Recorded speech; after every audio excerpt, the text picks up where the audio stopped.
Perang Okinawa berlangsung dari 1 April hingga 22 Juni 1945 selama 82 hari dan merupakan salah satu pertempuran paling sengit dalam Perang Pasifik Perang Dunia Kedua. Berikut adalah ringkasan jumlah korban jiwa dan kerugian militer kedua belah pihak.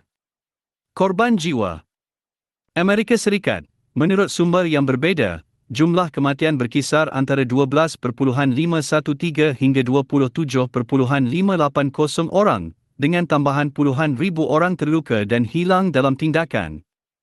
Misalnya, sebanyak 7.373 orang tewas dalam pertempuran darat, dan 4.907 orang tewas atau hilang di laut.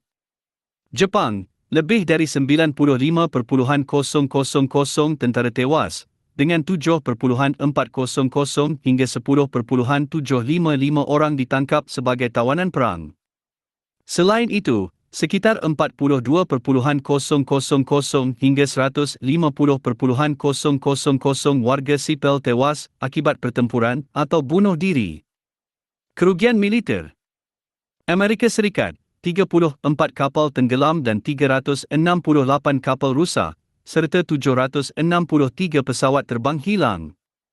Jepang, sekitar 2.800 pesawat terbang hilang, 1 kapal perang, 1 kapal penjelajah ringan, dan 4 kapal perusak tenggelam, dengan kerugian lainnya yang tidak dapat dihitung secara pasti.